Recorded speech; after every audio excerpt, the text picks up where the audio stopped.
gamers, welcome back to the Board Game Co channel, and this is a preview of Gems of Iridescia.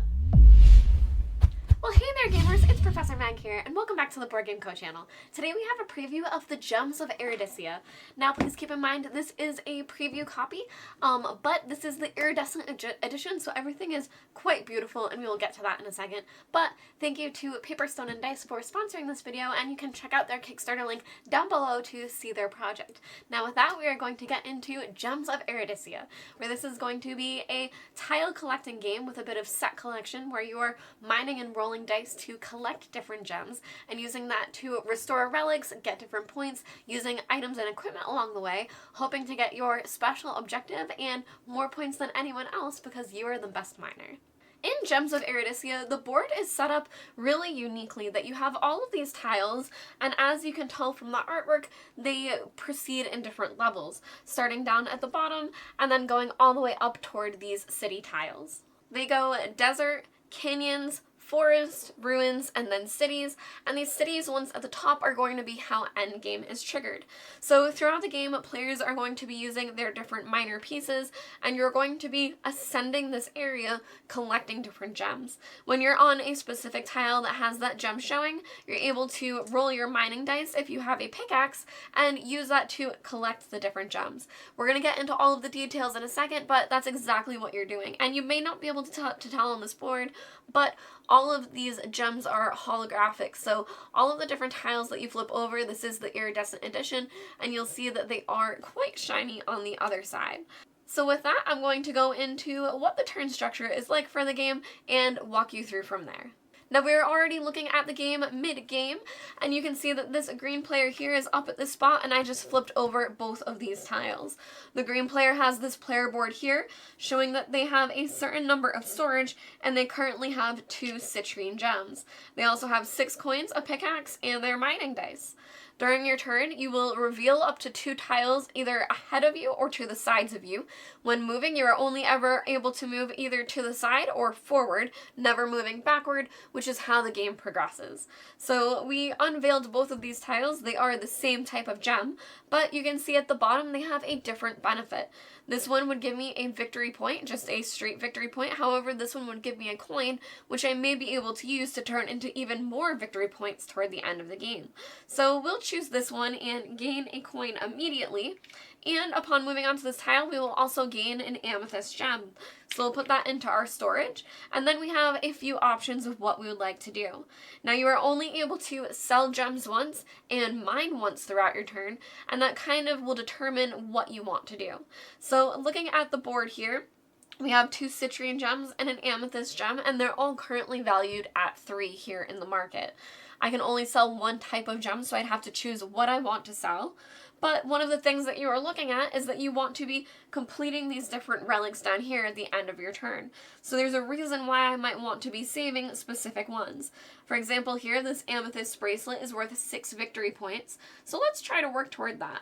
So we'll keep our amethyst and our citrine and sell one of them. And if we sell 1 citrine, it's going to be worth 3 coins for us. Now, I'm not going to take 3 coins because one of the things that you're able to purchase is your persistent pickaxe. And when you take that, it's worth 3 coins, and the pickaxes are how you are able to mine. After that, any of the other items that you purchase, they are one-time use that you will discard after you use them, and we'll go over items in a second, but just know that the pickaxe is the only one that is unlimited, and if I wanted to buy more in this turn, I would be able to buy more. Now we're going to decide to mine, so I'm going to spend 2 of my pickaxes to mine twice, trying to get as much amethyst as possible. Now amethyst is currently valued at 3, which means I need to roll a 3 or higher to be able to mine the amethyst. Now because I paid 2 pickaxes, I'm going to roll twice, so I'm now going to roll my dice. So first I got a 3 and a 2, meaning I only have 1 success here, so I will take 1 amethyst. And then for my second pickaxe, I will roll an additional time, and I got a 2 and a 5, meaning I only get 1 more. Now to complete my turn, I would then collect this tile, meaning that I have an amethyst tile in my collection now. That spot would become empty for other players, meaning that they wouldn't be able to mine from that spot, and the value of amethyst would now go up to 4 at the end of my turn. Now that is the entirety of what a turn looks like. It seems pretty simple, but there is so much strategy to put into this game, especially to keep neck and neck with other players that have a good strategy. So we're going to go over all of the nuances and how the game is really affected now, but one of the things that you want to keep in mind is that when the die go up in value for the different gem markets, as soon as it hits 6, not as soon as it hits 6, but once it's at 6, when it would increase again, it would roll over to a 1. This represents the market crashing, meaning that the value will constantly be changing for the different gems, and you can't leave it at a very high value, so you need to be sure to cash out when your gems are valuable, because someone could crash the market on you before you're able to sell your gems. Another huge thing that's really important in the game are the different items that you're able to purchase. So you can purchase one item per turn, and they have different values down at the bottom, but I'm going to go over the 5 that are here showing at the market. As soon as one is purchased, a new one is unveiled. Again, as I said, you can only purchase one, but this is always a market of 6 cards, with the pickaxe being persistent and the other 5 always available. So here we have the Cauldron of Fortune. Trade any 2 gems in your cargo hold for 1 gem of your choice from the supply, meaning that you can mine for a specific gem and get a lot of them, and then trade them in for a different type that you may need, perhaps to complete the amethyst bracelet. Another one is Dazzling Dynamite. Modify any 1 die by up to plus or minus 2.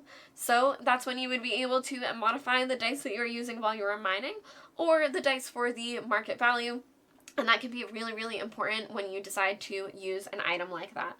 There's also the Axe of Awesomeness. Split 1 gem into your cargo hold into 2 gems of the same color, meaning that perhaps for this player here where they have 1 amethyst, they could use that to split it into 2 amethysts and then perhaps mine somewhere else where they could get other color gems to complete these relics. We also have the Jolty Jackhammer, which is a little bit cheaper than the Dynamite, and that would modify a die by plus or minus 1 instead.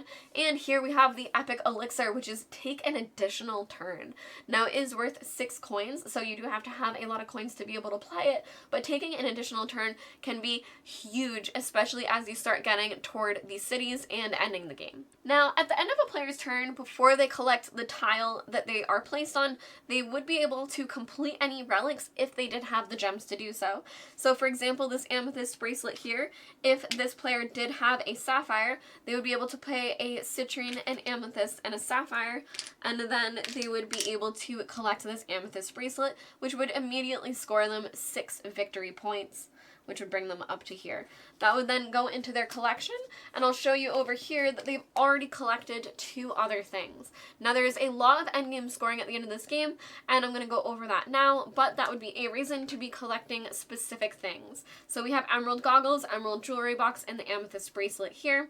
And one of the things that you'll have are these objectives. So for the objectives, this one is Citrine Crazy, collect the most citrine tiles. But if this player, for example, had one that said Emerald, collect the most emerald tiles, then it would gain them 5 victory points at the end of the game. Another objective that players could have is relating to that set collection at the end of the game. So the different relics that you are restoring all have a different set that they belong to, such as jewelry, tech, and lore, or there's also Iridia, which is a wild for you.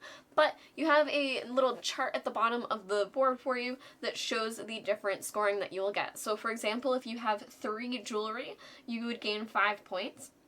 If you have a jewelry, a tech, and a lore, you would get 5 points. 3 different techs would be 7, and 3 different lore would be 9 points. Now you can't use the same card twice, so you would have to apply it to the specific set that you are using that you are scoring. But again, the Iridia would also be a wild for you. Also, at the end of the game, gems are worth a point for every 2. That's just so that your gems are worth something for you at the end of the game. But the final set collection is going to be the tiles that you are collecting. So since you are collecting the tile at the end of your turn, each tile that you have, if you have 3 of the same gem type, you would get 3 points. 5 of the same gem type would get you 7 points, and if you have 7 of the same gem type, you would get 12 points. So that gives you a reason to keep collecting the same gem type, but that can be really dangerous because you are constantly rolling over the market. So the gems that you are collecting, if you're collecting all of the same type, they are getting more and more valuable, but then the market will crash and you'll have to rebuild that value again. Now, a few other things to note is that each section of the different areas is going to have a rainbow tile as well. So let's see if we can find it just as the example, but a rainbow tile is going to let you mine for any type of gem that you want. Here we go. So here's a rainbow tile. It would allow you to mine for any gem type that you want. However, you would not receive a gem when you move on to that spot. Normally when you move on to the spot, you would receive one of the gem type that is on there. For rainbows, that doesn't happen. And also when you collect a rainbow tile, it does not increase the market.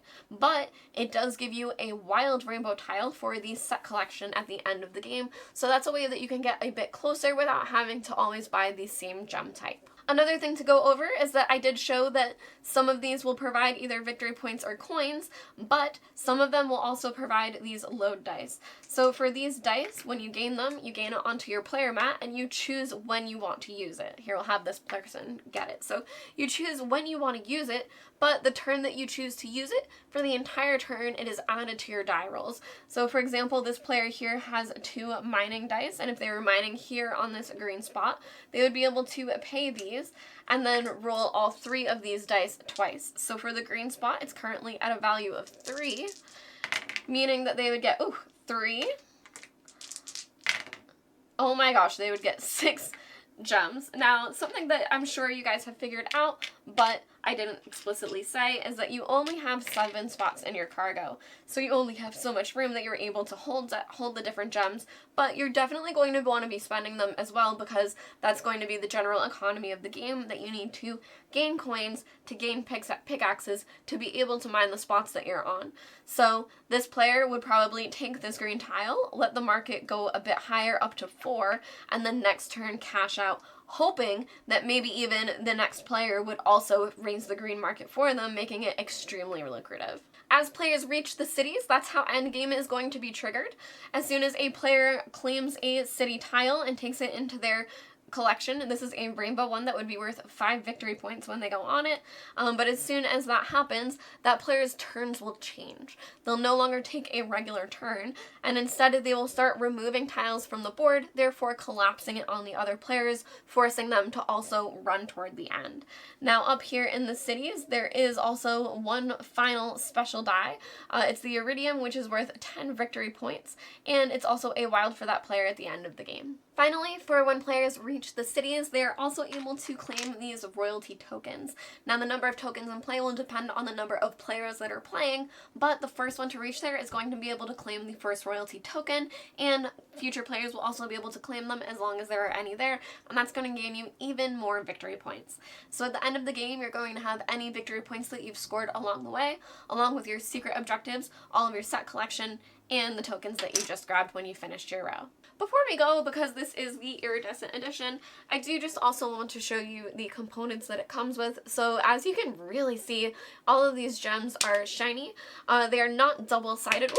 They are not double-sided, so they are wooden on the other side, but they are absolutely beautiful to look at. And here is that final iridium gem that that player would gain. So this is the iridescent edition, and this has been a preview of Gems of Iridescia. As I said, you can check out their Kickstarter link down below, and this has been a sponsored preview, but this has been a preview. Thank you all for watching. I'm Professor Meg, and I will see you all next time. Bye!